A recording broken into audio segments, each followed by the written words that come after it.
Hello everyone, welcome back to new video. In this video I am going to share with you 22 must know topics. This video is very important for everyone who is preparing for UPSC, BPSC, OPSC and other government examination, right? तो दोस्तों हम 22 topic को cover करेंगे और जो हमारा ये topic होने वाला है किस सब्जेक्ट से बिलोंग करेंगे तो history, art and culture, geography, polity and power BI. ये थोड़ा सा टेक्निकल टर्म है जो भी एस्पिरेंट एसएससी के लिए प्रिपेयर करते हैं या फिर अदर गवर्नमेंट सर्विसेज के लिए प्रिपेयर करते हैं या इंटरव्यू में इस प्रकार के पावर बीआई से क्वेश्चन आ सकते हैं, राइट। तो देखिए हम हिस्ट्री में बात करेंगे मोनास्ट्री, कल्चर जैसे क्लासिकल डांस हो गए, ज्योग्राफी में different channels, DPSP, parliament committee and power BI की कुछ टॉपिक को हम डिस्कस करेंगे। So let us begin our video और कमेंट करना है आपको जो भी डाउट आए इस वीडियो के दरमियान, ठीक है। हम आपके डाउट को काउंटर करने वाले हैं। Let's go. सो गाइज देखिए सबसे पहले हम बात करते हैं बुद्धिस्ट मोनास्ट्री। मोनास्ट्री का मतलब क्या होता है? मठ। मठ एक ऐसी जगह होती है जहाँ पे बुद्धिस्ट मॉन्क एक साथ रहते हैं, वो मेडिटेशन करते हैं और ये जो बुद्धिज्म रिलीजन है उसको प्रैक्टिस करते हैं, उसको एम्पावर करने के लिए और एडवर्टाइज करने के लिए और लोगों तक स्प्रेड करने के लिए उनके नॉलेज को, उनके एनलाइटनमेंट को लोगों तक पहुंचाने का काम करती है उस मठ के अंदर। मठ के अंदर आपके स्कूल होते हैं, लाइब्रेरी होते हैं, म्यूजियम होते हैं, बहुत सारी चीज़ें होती है ना, खाने पीने की चीज़ें का जुगाड़ भी किया जाता है। तो हमारे देश इंडिया के अंदर मोस्टली जो मोनास्ट्री हैं वो हिली एरिया में होते हैं। हिली एरिया मतलब जहाँ पे पहाड़ होंगे, बहुत सारे जंगल होंगे, क्योंकि वही शांत जगह में महात्मा बुद्ध जी ने क्या किया था? मेडिटेशन किए थे, लाइफ को जाना था, ठीक है ना। तो देखिए तवांग मोनास्ट्री आपके अरुणाचल प्रदेश में है। कहाँ? ये नॉर्थ ईस्ट में है, ठीक है। रोमदेक सिक्किम में है। ये second largest in the world है आफ्टर ये द्रिपंग, राइट। हेमिस मोनास्ट्री आपके लद्दाख में है, ठीक है। नाम ड्रोलिंग ये कर्नाटका में। एग्जाम में आपके ये नाम आ सकते हैं, तो ये नाम आपको याद रखना जरूरी है। अलसी मोनास्ट्री लद्दाख के अंदर है, जो पूरा नॉर्दर्न इंडिया में हम सबसे ऊपर है, ये जम्मू कश्मीर के पास। की गोम्पा हिमाचल प्रदेश में है और हिमाचल प्रदेश भी आपके लद्दाख के नीचे आता है, नियर आपके पंजाब हरियाणा। ये धांकर आपका हिमाचल प्रदेश में है और एंची आपके सिक्किम में। सिक्किम की राजधानी कहाँ है? गैंगटोक। गैंगटोक के अंदर ही ये पाई जाती है। एग्जाम में देखना, एग्जाम में क्या क्वेश्चन पूछेंगे कि कौन सा मोनास्ट्री इंडिया में सबसे बड़ा है, तो आपका आंसर क्या होगा? तवांग। नाम ड्रोलिंग ये कर्नाटका के अंदर है। मतलब ये एकमात्र ऐसा मोनास्ट्री है जो कि किसी हिल एरिया में नहीं है, बल्कि आपका ये कर्नाटका कहाँ पे? साउथ इंडिया में है। साउथ इंडिया यानी कि तमिलनाडु के आसपास, ठीक है, तेलंगाना के आसपास, ठीक है। और धांकर ये एंडेंजर्ड साइट में पाया जाता है, ठीक है। चलिए अब नेक्स्ट स्लाइड की तरफ बढ़ते हैं। तो नेक्स्ट में अपना है kingdom of Buddhist life and Victoria proclamation, ठीक है। देखिए सबसे इम्पोर्टेंट क्या पता है कि बुद्धा का जो लाइफ था वो किस किस किंगडम से बिलोंग करते हैं, मतलब वो कहाँ कहाँ गए, किस किस जगह से इन्फ्लुएंस होती है, ठीक है। और महारानी विक्टोरिया ने 1857 जो रिवॉल्ट हुआ था इंडिया के अंदर, 1857 की क्रांति हुई थी, उसके बाद उन्होंने कुछ इम्पॉर्टेंट मैसेज दिए थे, कुछ इंपॉर्टेंट अनाउंसमेंट की, तो उसके बारे में भी बात करेंगे। तो यहाँ से इस तरफ की बात है वो बुद्धा के लाइफ के बारे में, इस तरफ की बात होगी विक्टोरिया, ठीक है। तो बुद्धा के लाइफ कपिल वस्तु, ठीक है, जो कि अभी नेपाल में है, लुम्बिनी के पास, यहाँ पे उनका जन्म हुआ था। कुशी वाराणसी में है, यहाँ पे सारनाथ स्तंभ है ना। और उसके बाद मल्ला कुशीनगर में है, ठीक है। मगध बिहार के अंदर है और वाजी ये वैशाली, ये दोनों बिहार के अंदर है, ठीक है। यहाँ पे बेसिकली महात्मा बुद्ध के लाइफ को इन्फ्लुएंस मिली थी, यहाँ से उन्होंने बहुत डिफरेंट टाइप्स ऑफ काम किए थे, ठीक है। यहाँ पे कुछ ये शॉर्ट फॉर्म दिए गए हैं। लुम्बिनी में जन्म हुआ था, बोध गया में उन्हें ज्ञान की प्राप्ति हुई थी, सारनाथ में एक सरमोन है, कुशीनगर में उनका डेथ हुआ था, ठीक है। अब बात करते हैं महारानी विक्टोरिया के प्रोक्लेमेशन, ठीक है। तो 1 नवंबर 1858 को क्या हुआ था? इलाहाबाद दरबार में ये लॉर्ड कैनिंग के द्वारा हुआ था, ठीक है। इसमें बेसिकली क्या हुआ कि महारानी विक्टोरिया ने बोली कि हम भारत के किसी भी राज्य को एनेक्स यानी कि हम उस पर कब्जा करने के लिए नहीं जाने वाले हैं, ठीक है। हम आपके रिलीजियस सेंटिमेंट को, हम आपको रिलीजियसली फ्रीडम देते हैं, मतलब आपकी जो भी रिलीजियस मान्यता है, ठीक है ना। जो भी आपकी कंसिडरेशन है आप वो करिए, हम उसको रोकने वाले नहीं हैं, ठीक है। इंडिया पब्लिक सर्विस में एलिजिबल है। पहले मतलब 1857 से पहले क्या करते थे अंग्रेज, इंडियंस को क्या करते थे, प्रताड़ित करते थे, एक्सप्लॉइट करते थे। लेकिन जब उनको पता लगा नहीं भाई, अगर हम ऐसा करते रहे, इस प्रकार से अगर रिवोल्ट होते रहे ना, तो फिर हमें जल्दी ही अपने देश भागना पड़ेगा। इसलिए उन्होंने क्या किया, ये प्रोक्लेमेशन दिया, ठीक है। चलिए आगे बढ़ते हैं। ये जो लॉर्ड कैनिंग है ना, ये आपका लास्ट गवर्नर जनरल था और फर्स्ट वाइसराय था, ठीक है। चलिए लेट्स गो अहेड। बंगाल के पार्टीशन की बात करते हैं और मुगल आर्किटेक्चर के बारे में भी बात करेंगे। बंगाल का पार्टीशन कब हुआ था? 1905 में हुआ था। क्यों हुआ था? हिंदू मुस्लिम को अलग कर दिया गया, ठीक है। पर्पस ये था, मतलब उन्होंने ये बताया कि हम एडमिनिस्ट्रेटिव चीज़ को अच्छे से इम्प्लीमेंट करने के लिए आपके बंगाल को पार्टीशन कर रहे हैं, डिवाइड कर रहे हैं, ठीक है, छोटे छोटे पार्ट में, ताकि इजिली हम आपको गवर्न कर सके, ठीक है। लेकिन एक्चुअल में क्या हुआ कि जो आपका नॉर्थ बंगाल था उसके अंदर आपके बांग्लादेश आ गए, है ना, और आपके म्यांमार आ गए। जो साउथ वेस्ट बंगाल था वो क्या, वो प्रेजेंट डे बंगाल में है, ठीक है। यहाँ पे देख सकते हो ईस्ट बंगाल और असम, इसका कैपिटल कहाँ था? ढाका में था। और वेस्ट बंगाल, बिहार, उड़ीसा, ये आपके इसका कैपिटल कलकत्ता था, ठीक है। ये किया गया किसके द्वारा? लॉर्ड कर्जन के द्वारा। कब? 1905 में, ठीक है, याद रखना। बंगाल का पार्टीशन लॉर्ड कर्जन के द्वारा 1905 में किया गया, ठीक है। ऑफिशियल वर्सेस रियल मोटिव हमने आपको बता दिए हैं। उसके बाद जब लोगों को पता लगा कि भाई अगर ये हम में हिंदू मुसलमान कर रहे हैं, तो फिर एक रिवोल्ट हो गया, स्वदेशी आंदोलन हो गए, रेवोल्यूशन हो गए, जिसमें लोगों ने विदेशी गुड्स को बॉयकॉट करना शुरू किया, अंग्रेज के बात को नहीं मानना शुरू किया, है ना। और हिंदू मुस्लिम में यूनिटी बना के अंग्रेज के इन फ्रंट उन्होंने लड़ाई किया, ठीक है। उसके बाद देखो दिल्ली को कैपिटल कब शिफ्ट किया गया? 12 दिसंबर 1911 को, ठीक है। ये चीज़ याद रखिएगा। किसके द्वारा? किंग जॉर्ज फिफ्थ के द्वारा, ठीक है। अब बात कर देते हैं अपन इबादत खाना के बारे में। अकबर ने इबादत खाना को बनाया था, एक ऐसा जगह था जहाँ पे डिफरेंट रिलीजन्स के लोग एक जगह इकट्ठा होते थे, अपने अपने रिलीजन के बारे में बताते थे और डिबेट होते थे, जिससे कि ये पता लग जाता था कि कहाँ पे किस चीज़ को इम्प्रूव करने की ज़रूरत है, कौन सी चीज़ सोसाइटी के वेलफेयर के लिए होता है। ये बेसिकली अकबर के टाइम में शुरू हुआ, ठीक है। तो इबादत खाना के बारे में इतना चीज़ आप याद रखिएगा, ठीक है। उसके बाद जामा मस्जिद आपका दिल्ली में है। ये इंडिया का लार्जेस्ट मॉस्क्यो है, मतलब क्या, इंडिया का सबसे बड़ा मस्जिद कौन सा है? जामा मस्जिद, याद रखिएगा। बुलंद दरवाजा ये आपका फतेहपुर सिकरी में है, ठीक है। ये मतलब बहुत बड़ा एक दरवाज़ा है, मतलब मेजर कह सकते हैं, ठीक है ना। चलिए आगे बढ़ते हैं। क्लासिकल लैंग्वेज की बात करते हैं और इसके साथ ही साथ क्लासिकल डांस की भी बात कर लेंगे। देखिए इंडिया में बहुत सारे लैंग्वेज हैं, कुछ पुराने लैंग्वेज हैं, कुछ बीच के, कुछ मॉडर्न लैंग्वेज है, ठीक है ना। तो फिर इंडियन गवर्नमेंट ने क्या किया, जो भी बहुत पुराने लैंग्वेज थे वो रियली हिस्ट्री को अफेक्ट करते थे, बहुत पुराने थे, उनके एंशिएंट टेक्स्ट अवेलेबल थे, है ना, और लोग अभी भी उस चीज़ को प्रिजर्व करके रखे हैं, उन्हें क्लासिकल लैंग्वेज का दर्जा दिया गया, ठीक है ना। सबसे पहले 2004 में तमिल लैंग्वेज को क्लासिकल लैंग्वेज का दर्जा दिया गया और बाकी लैंग्वेज इस टेबल में दिए गए हैं, आप देख सकते हो। संस्कृत, तेलुगु, कन्नड़ा, मलयालम, ओडिया और लेटेस्ट मराठी और पाली, ठीक है ना। तो इन लैंग्वेज को याद रखिएगा, टोटल 11 लैंग्वेज है। अब बात कर लेते हैं क्लासिकल डांस को। उसी तरह से जो भी हमारा नाट्य शास्त्र है ना, संगीत अकादमी ने उस नाट्य शास्त्र को स्टडी किया। उस नाट्य शास्त्र के अंदर जितने भी ओल्डेस्ट डांस फॉर्म वहाँ पे लिखे गए थे, उन्हें क्लासिकल डांस का दर्जा दिया गया, ताकि हम एंशियंट ट्रेडिशन को आगे तक बढ़ा सके, है ना। सबसे पहला हमारा क्लासिकल डांस और बहुत पॉपुलर भी है, उसका नाम है भारतनाट्यम। ये तमिलनाडु से बिलोंग करता है। दूसरा है कथकली, ये बिलोंग करता है केरला से। और उड़ीसा से मोहिनीअट्टम, ये भी केरला से बिलोंग करता है। तो याद रखना है, 2 classical dances belong to Kerala. पहला क्या है? कथकली, दूसरा क्या है? मोहिनीअट्टम। कथक बिलोंग करता है नॉर्थ इंडिया से, लाइक यूपी, राजस्थान से, ठीक है ना। कुचिपुड़ी आंध्र प्रदेश को बिलोंग करती है, मणिपुरी मणिपुर को, और एक और है सत्रिय बिलोंग करती है असम से, ठीक है।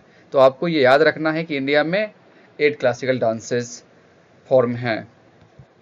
नेक्स्ट बढ़ते हैं अगले पीपीटी की तरफ, क्लारीपट एंड मंगनियार एंड दादू दयाल। ठीक है, तो देखो क्लारीपट क्या होता है, ये एक ओल्डेस्ट क्या है, मार्शल आर्ट फॉर्म है। मतलब पुराने टाइम से ही लोग कॉम्बैट में पार्टिसिपेट करते थे, खुद को सेल्फ डिफेंस करते थे, है ना, अपने एंसेस्टर को बचाने के लिए, अपने प्रॉपर्टी को बचाने के लिए लोग मेहनत करते थे। तो जो ओल्डेस्ट मार्शल आर्ट फॉर्म है ना, वो कहाँ से स्टार्ट हुआ था, तो ये स्टार्ट हुआ था केरला से। ठीक है, और इसके दो मेन स्टाइल होते अभी भी हैं, वद्धकर्ण और थेक्कन, यहाँ पे देख सकते हैं। ठीक है, उसके बाद इसमें यूनिक वेपन का यूज किया जाता था, उसको कहते हैं उर्मी, एक प्रकार का स्वॉर्ड होता, तलवार होता है। चाइना से भी इसका कनेक्शन है कि चाइना के जो कल्चर थे उस टाइम पे ना, तो सिमिलर चीज़ यहाँ पे भी, क्योंकि चाइना से भी कुछ फॉरेनर इंडिया आए थे, तो अपने कल्चर को आदान प्रदान करने के क्रम में ये चीज़ हुई। ठीक है, और ये एक यूनेस्को हेरिटेज भी है। ठीक है, अब बात करते हैं मंगनियार। मंगनियार क्या है, एक मुस्लिम कम्युनिटी का के द्वारा परफॉर्म किया गया म्यूजिक होता है। मतलब प्राचीन टाइम में ये किया जाता था जब भी हिंदू का कोई स्पेशल ओकेजन होता था। ठीक है, दादू दयाल, जैसे आप कबीर का नाम सुने हैं ना, उसी प्रकार से दादू दयाल भी एक निर्गुण भक्ति के कवि थे, जिन्होंने बताया कि हम डिवोशन केवल वस्तुओं में नहीं बल्कि हम अपने अंदर खोज सकते हैं, है ना। इन्होंने मतलब किसी वस्तु को लेके ये क्या बोलते हैं उसको, जो भी डिवोशन है उसको दूर करने का प्रयास किया, है ना।